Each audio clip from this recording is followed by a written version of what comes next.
Halo guys, di video kali ini kita akan ngebahas ekstra elemen pada HTML. Oke, langsung aja kita buka Visual Studio Code-nya. Kita buat ekstra elemen. Extra.html.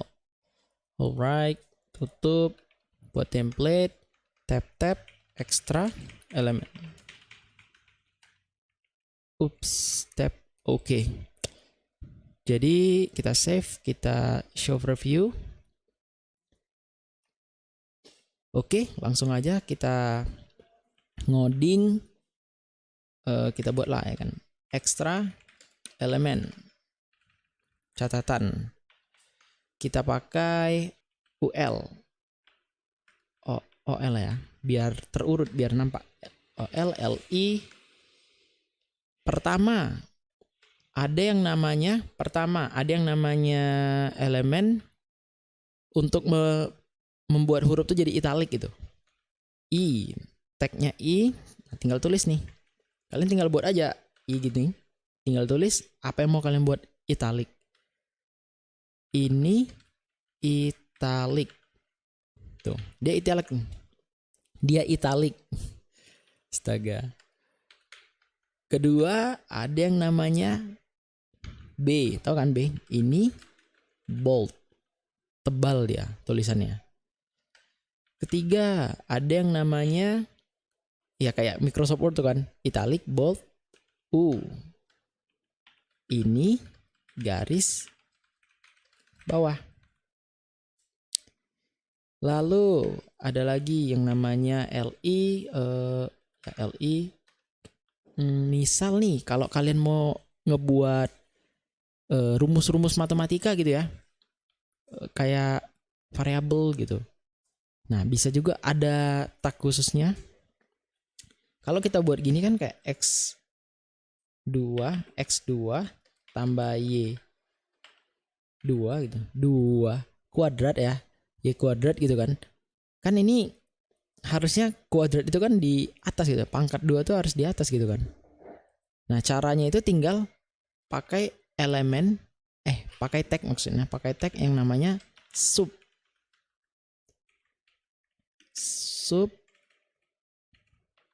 Nah, dia nampak kan? Si sub ini. Jadi kalau kalian mau buat pangkat nih, bisa pakai si tag sub ini. Lalu ada juga yang namanya, ini kan matematika nih, ada juga untuk kimia gitu, buat molekul gitu ya. H2O gitu. Air, H2O gitu. Kalau air kan, kalau molekul itu kan bukan di atasnya ya, bukan kayak pangkat, tapi di bawah huruf itu ya. Nah, kalau di bawah huruf pakai sub. Sub sama juga yang baca ya, sub. Tuh, H2O. Jadi dia di bawah gitu, kayak penulisan molekul. Oke, lalu ada lagi, misal buat nandain, nge-marking atau ya nandain suatu kalimat gitu ya. Coba warna kuning di sini. Nah, kuning ini bisa kita warnain betul-betul gitu, kayak pakai mark. Nama elemen, nama tagnya si mark. Nah, jadi kayak nandain gitu loh. Lalu ada lagi nih, banyak sih.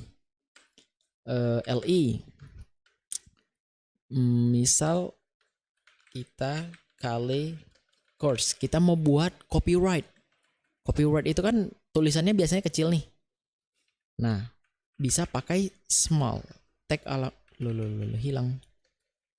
Small, alright.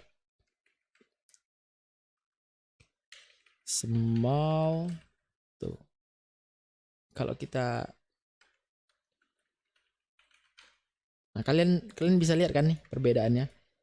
Copyright dengan tulisan kita kali course-nya ini lebih besar copyright gitu ketimbang yang kita kali course. Karena small ini bisa ditujuin kalau kalian ngebuat kalimat yang berhubungan dengan copyright gitu, atau footer gitu kan, footer dokumen. Lalu kalau udah ada small, pasti ada strong gitu ya. strong. Strong ini kayak sebenarnya dia mirip si bold ini ya. Kalau kita lihat, coba kita lihat dulu. Menjaga kebersihan itu wajib. Misal ini, oh ini kita hapus aja ya. Kita hapus, kita taruh sini.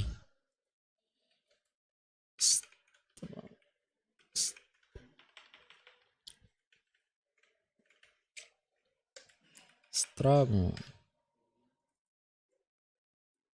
Oke, nah sebenarnya kalau kalian lihat ya mirip dengan bold gitu ya. Tapi browsernya tuh beda gitu, terjemahkannya gitu, ngebacanya ini beda gitu. Oke, lalu ini kan kita ngebahas tentang ini ya, typography gitu ya kan, kayak berhubungan dengan kalimat, huruf, paragraf segala macam. Nah ini bisa pakai ini nih, banyak banget nih. Ada yang miring, tebal, garis bawah. Ada yang juga misal nih, ini mana ya? Ada yang kurang nggak nih ya? Ada yang kurang kayaknya nih.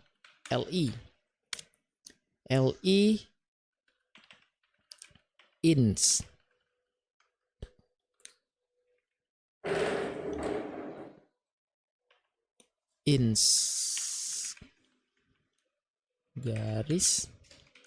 Garis bawah. Kemudian ada juga nih ekstra elemen yang ngebahas tentang progres dari suatu hal gitu ya. Misal kalian ngerjain tugas nih, ada 10 tugas gitu, dan kalian baru siap 3 atau 5 gitu. Nah itu bisa kalian visualisasikan data itu ke dalam bentuk ini HTML gitu, dengan tag namanya tuh si progress. Nggak keluar dia progress. Jadi kan dia jalan sendiri ya kalau belum dikasih atributnya. Misal nih tugas atau task ya, task saya. Oke, misal. Nah di progress ini atributnya itu ada 2. Pertama dia max. Max ini maksimum value-nya gitu loh. Kayak misal kalau ada tugas, berapa tugasnya gitu? 10. Kalau 10 berarti tugas kalian itu ada 10 gitu. Ya total tugas sih. Lalu ada namanya value. Value ini nilai tugas kalian gitu. Jadi dari 10 tugas, berapa nih yang udah kalian kerjain? 4 gitu. Jadi nanti datanya itu tervisualkan. Kalau 4 itu segini. Ini udah ngerekam kan? Oke udah. Ngecek guys. Oke lanjut. Kalau ada progress, ada juga nih kembaran progress. Namanya meter. Nggak keluar juga. Meter. Oke meter. Nah kan muncul dia. Meter ini sedikit berbeda nih dengan si progress. Sama sih nunjukin suatu ini ya, data juga gitu ya, visualisasi data. Tapi si meter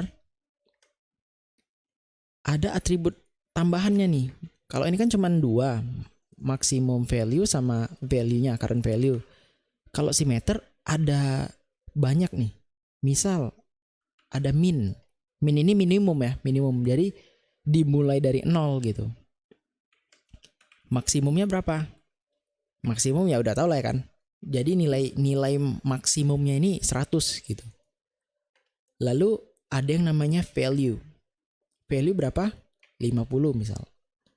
Jadi dia nampak nih, kira-kira kalau 50 segini nih visualisasinya. Nah, kerennya nih ya, yang beda dengan progress, meter ini ada 3 atribut ini nih. Ada yang namanya low. Low ini kayak kira-kira kalau datanya ini rendah, berapa ya gitu. Misal 30 ya, 40 ya. 40, 45. 45. Jadi kalau di bawah 45, 44, nah dia jadi low gitu. Maksudnya kuning gitu. Karena ini mengidentifikasikan bahwasanya value ini low gitu, rendah. Lalu kalau ada low, ada high. High ini tinggi gitu ya, 75. Jadi kalau value-nya bisa ditebak nih, kalau 75, 76 gitu, dia beda. High, oke. Ada T-nya, high, tinggi. Value, lalu yang ketiga ada namanya optimum. Optimum ini saya rasa nilai maksimum ya, nilai paling bagus nih gitu, 90, 95. Jadi kalau 96 tidak berubah, ada apa ini? Oke, jadi memang bener rupanya memang nggak pakai T. Sorry ya kan, manusia lupa lah, punya lupa. Nilai KKN, nilai KKN, nilai KKN lah ya. Oke guys, mungkin sekian aja untuk materi kali ini. Jadi kali ini kalian udah banyak banget nih belajar tentang extra elemen ya kan. Baik untuk topografi maupun visualisasi data nih, kayak si progress dan si meter ini. Jadi stay tune in our channel ya. See you in the next video. Bye.